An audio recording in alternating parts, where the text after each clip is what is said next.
how we will prove that there has been a smooth transference of power from monarchy to parliamentary democracy? For this, actually, we need to analyze the whole event, that how did election took place and what was the mechanism involved. To begin with, when the country decided to bring in democracy, in that period, there is no evidence that there was an internal or external pressure on the king. There was no pressure on monarchy or the royals to face certain crises. There was no international or internal crisis. So how can you say this, that actually there were forced to bring it? Also, you can see there was a, the second thing which you see, that the China, which is very close to Bhutan or India, they were not having any pressure. India never actually put any pressure on these people that you should bring a democracy. So how can you say that there was certain aspects which people of Bhutan wanted, or king of Bhutan wanted to hide? Now, after the conflict of the South Bhutan in 1990s, the monarchy was stable, in a stable state. There was no commotion. So we have to see the free and the fair elections which were held in Bhutan to prove the point that this is a very, very simple, smooth sailing. The first thing for free and fair election, that there was no violence, there was no disputes, no horse trading, no use of muscle power, neither corruption, horse trading, as we say, in election process. So it was a very smooth process. That is one very important thing. There was no confrontation.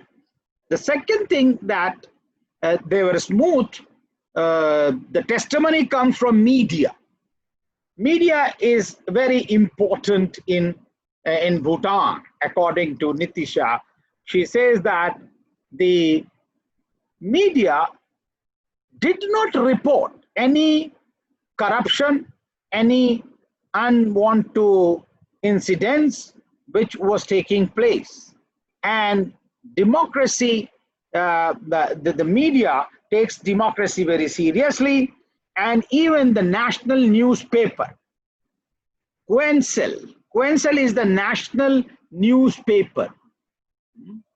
Queensel, Queensal, Queensel.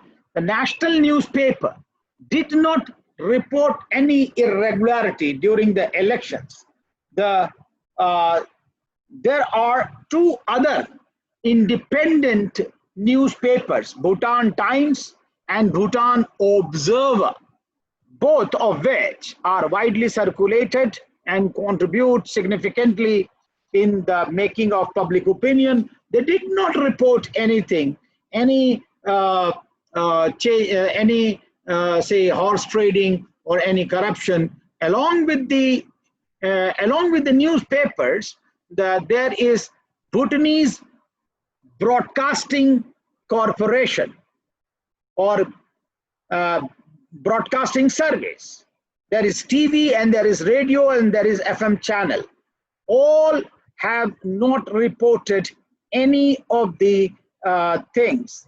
And these newspapers, these TV and FM channel, radio, they cater to different population and different segments of the population. However, none of them have found any doubts in the nature of elections which have taken place, and they have found it fair elections. The NGOs are also very important actors in very in small countries in South Asia, NGOs play a very dominant role, as you already know by now. And the example of Grameen Bank in Bangladesh is one of the very important, that how NGOs have played a very dominant role in South Asian small countries. So NGOs have also, and these are human rights NGOs as well, they have also tried to look the question of democracy and how democracy is being actually unfolding in Sri Lanka. So they did not found any corruption or any horse trading, any illegality in the elections in Bhutan. The political transition was fair according to NGOs. The other institutions, apart from media, apart from NGOs, there was Anti-Corruption Commission, and second was Election Commission of Bhutan. We know that, you know, in Bangladesh, Election Commission have just come, say, I think before only eight years, after say 40 years, 20-25 years of democracy there. But here, Election Commission was in place, who was observing the elections. Hence, we can argue that, you know, these institutions were very, very agile to observe. So we see that the institutions, the regulatory mechanism, the legal and constitutional framework, formation of political parties, criteria of candidates contesting elections, voters' education, at least 6 or 7 criteria for a free, fair, democratic election that were in place. They were gradually put in place, starting from 1998, when King had even thought of promulgating a constitution, formulation of the constitution, and then the candidates, how institutions were created. Now, these were very, very important institutional mechanism to make a free and fair elections. Other reason why should we believe that these elections were free and fair was the voters' turnout. It is said that somewhere 79.4, almost 80% of the voters, they came out and exercised their franchise, including in the place where Lord Champa were there. In that area also elections have taken place. So we can see that how country was basically trying to participate in the democratic process of election. Then how can you say that it was there for camouflaging certain aspects? What about royalty?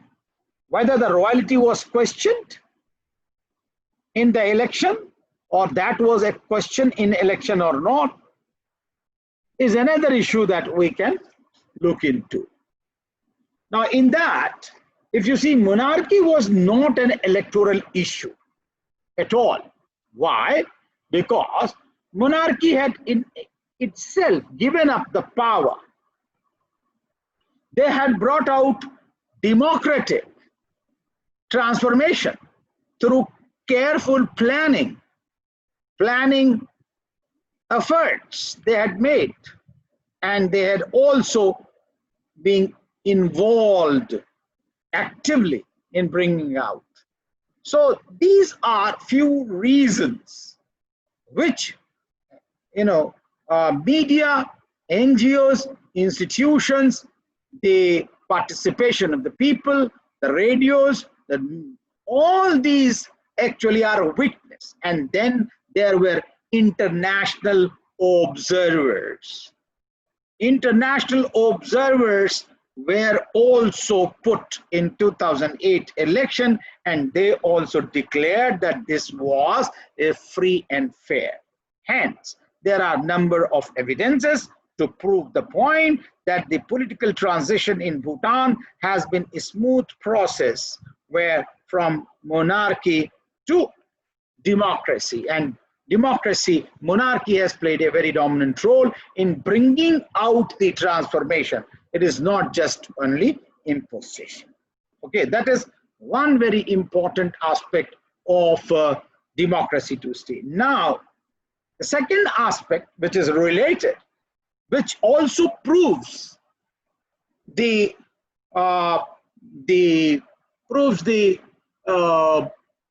king's or monarchy's wisdom, how transformation should be brought.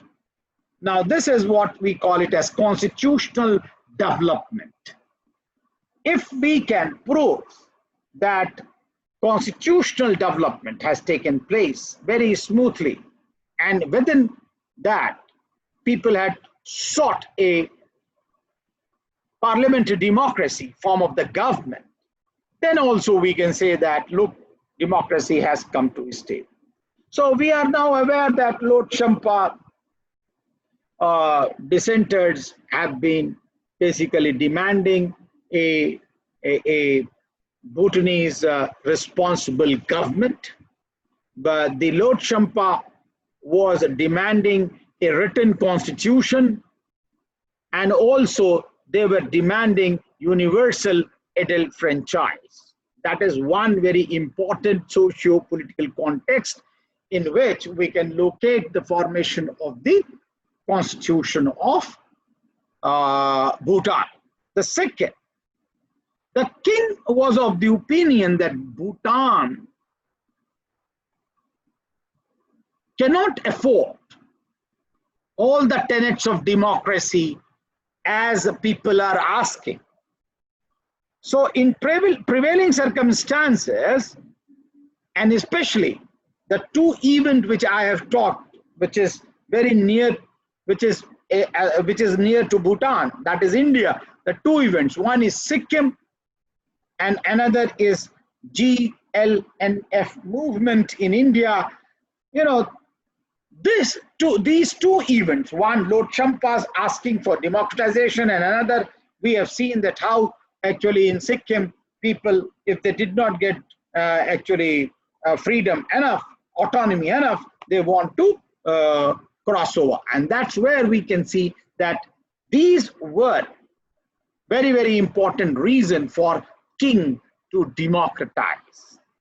Now in 1998, therefore, the king surrendered his role as the head of the administration. So 1998 was the process when the constitutional development started taking place, with king surrendering his role as the head of the administration. And he gave his rights to annually and indirectly elected council of ministers. So council of ministers will look after. Second thing, however, he did not, appoint a prime minister. Instead, he made a provision that the cabinet would have a chairman within the 6 members council, and that will be rotating. Now, if we look the parliament, Bhutanese assembly, Shongdu, TSHONGDU.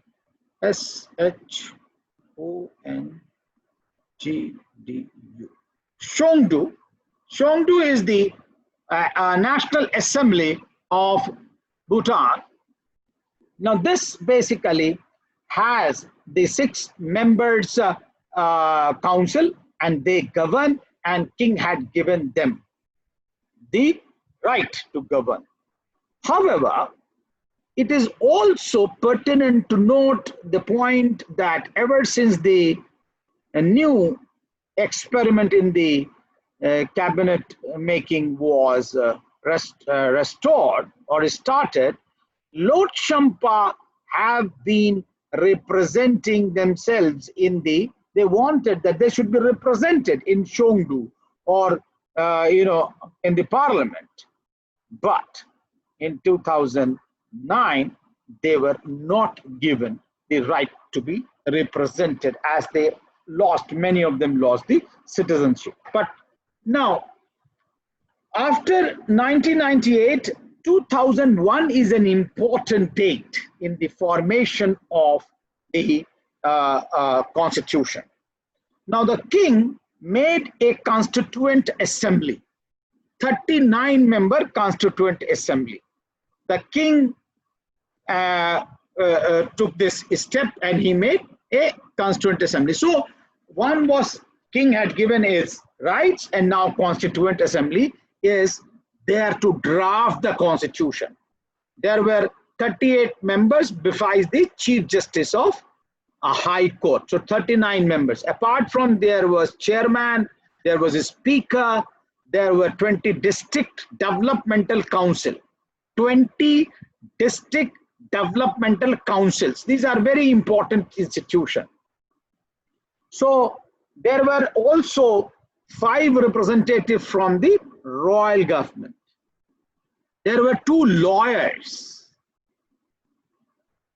Okay, and there were 10 advisory council. So 39-member committee. What was the mandate of this committee? The mandate was to ensure the sovereignty and the security of the nation. So that was a planning gradually of the king, that there should be sovereignty and security of the nation and well-being of the Bhutanese people for the time to come. Well-being of the Bhutanese people. He also argued that Bhutan must move with the time and ensure that the nation not only overcomes the internal and external threats, but also continue to prosper in the atmosphere of peace and stability. Now, however, in the new dispensation, there was no representative of Nepalese origin people.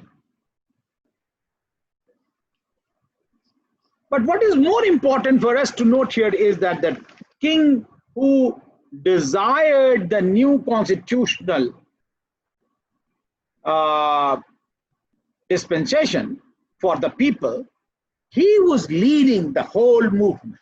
And then came the draft constitution. Within 1 year, in 2001, Constituent Assembly was made.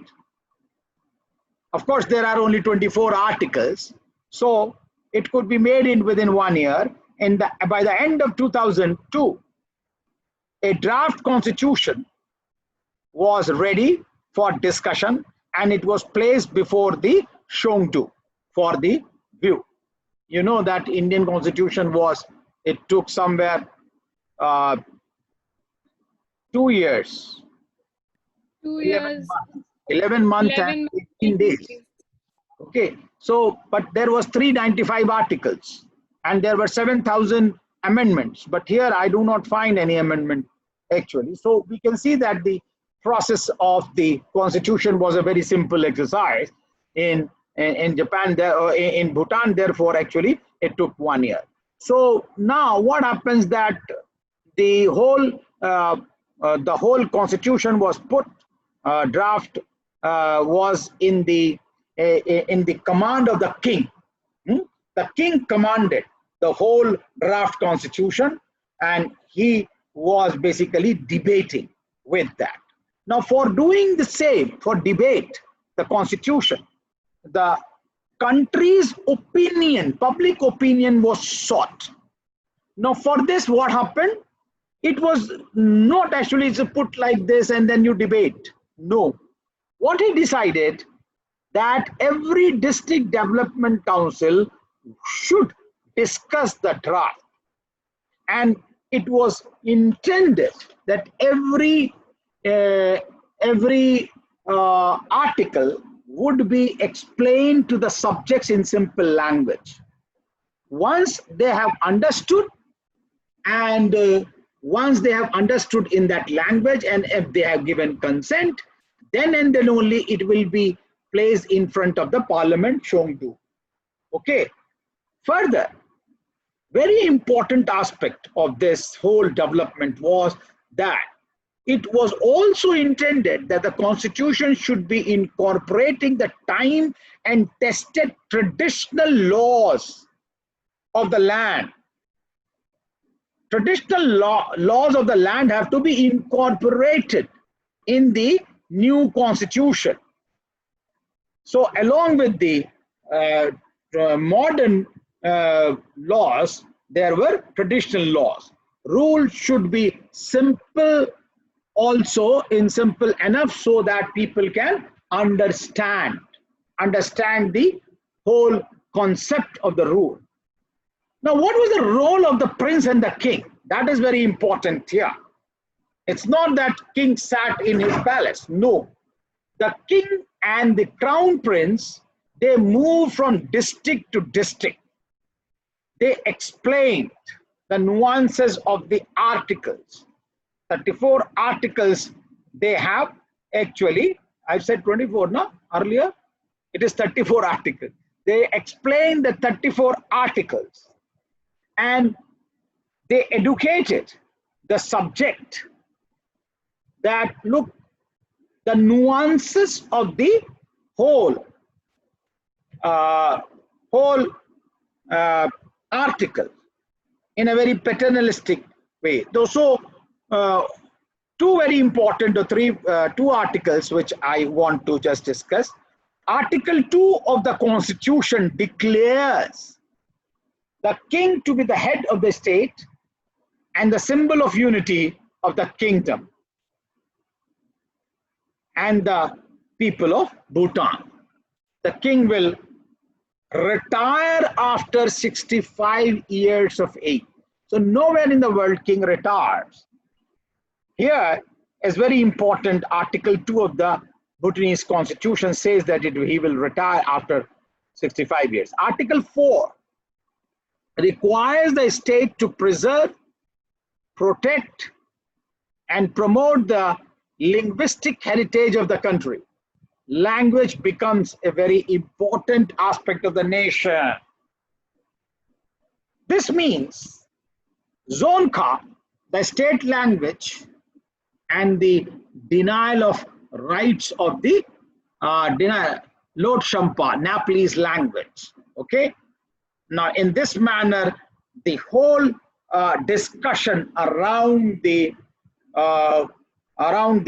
constitution was led by king himself. And on 18th July 2008, the constitution of the kingdom of Bhutan was adopted by the first democratically elected parliament.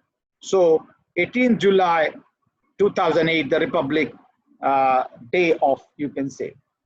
Now, since 2008,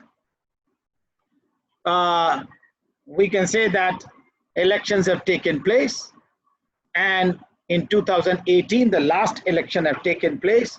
So there have been now a functioning democracy in Bhutan, gradually from monarchy to democracy. And now they have actually two governments, 2008 to 2013, 2013 to 2018, and this is the third government which is running. Okay, so this is in a very brief way of understanding of diversity in Bhutan and movement of democracy or transformation of monarchy to democracy, but without any movement. Yes, there has been a ethnic strife as well. Any question which you want to reflect?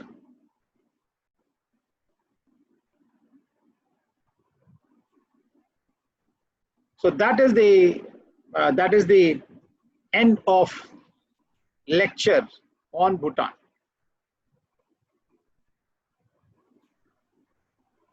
What kind of political parties were present? Like, Should I give you the names of the political parties? No, I mean the construct. Like, what was the ideology of the political parties? Like you said, there's a Political linguistic strife parties, that of was course, political parties are, of course, actually, you know, one is the People's Democratic Party, and another is uh, mm, Bhutanese Nationalistic Party. So they are actually this. Usually there is two-party system to begin with, but now there are five political parties which are contesting elections, and it is of course there are a bicameral elections. One is Parliament, another is actually the lower house and the upper house.